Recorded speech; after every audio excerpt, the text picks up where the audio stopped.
জনজাতিকরণ মর্যাদা প্রদান করুক। We want ST. No ST, no rest. No ST, no rest. এই সংগ্রাম চলিছে। আমাৰ দাবী। অনলাইন চেতনা জিন্দাবাদ।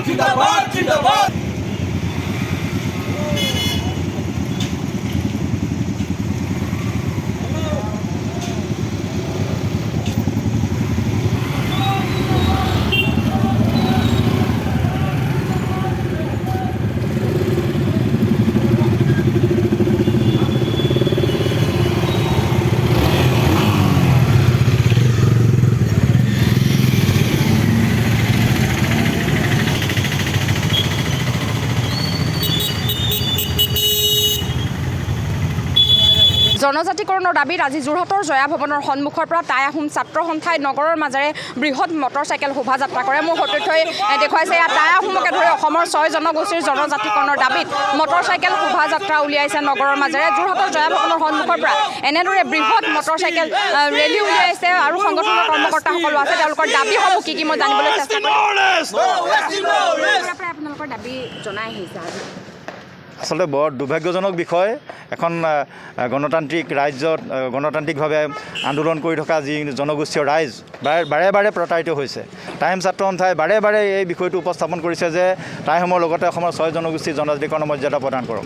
কিন্তু চৰকাৰসমূহে ৰাজনৈতিক মুনাফা লাভৰ স্বাৰ্থত কিছুমান কথা কয় আৰু যিখিনি তেওঁলোকে প্ৰমাণ নকৰে। গতিকে এনেধৰণৰ বিষয়বস্তুৱে আচলতে গোটেই আমাৰ জনগোষ্ঠীয় ৰাইজসকলক কোঙা কৰি পেলাইছে আৰু সেইকাৰণে হয়তো টাইম ছাত্ৰ সন্থাৰ আহ্বানত আজি যোৰহাট সদৰত আমি মটৰচাইকেল শোভাযাত্ৰা বাহিৰ কৰিছোঁ আৰু ইয়াৰ পৰা আমি কেন্দ্ৰীয় চৰকাৰ ৰাজ্য চৰকাৰক আহ্বান জনাব বিচাৰিছোঁ যে অনতিবিলম্বে যদি তেওঁলোকে জনজাতিকৰণৰ বিষয়টো সমাধান নকৰে, তেওঁলোকে যদি হুহুকা পিছলা নীতি গ্ৰহণ কৰি থাকে, অনাগত সময়ত তেওঁলোকক উচিত প্ৰত্যুত্তৰ দিবলৈ জনগোষ্ঠীয় ৰাইজ সাজু হৈ আছে।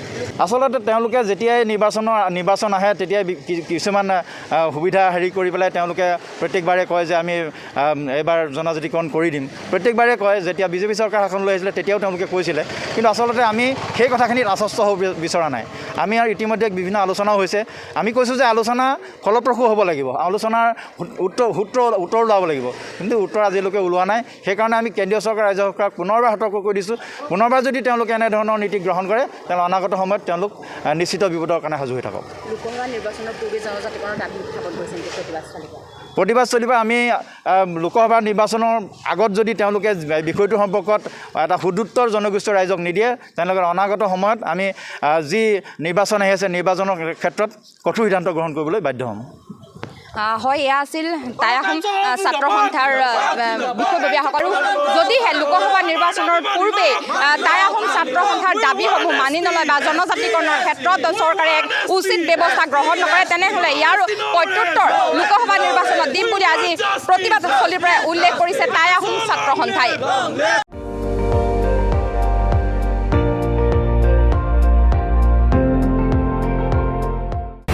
আপুনি চাই আছে ND24, সৰ্বশ্ৰেষ্ঠ নহয় সৰ্বোত্তমৰ দৌৰ।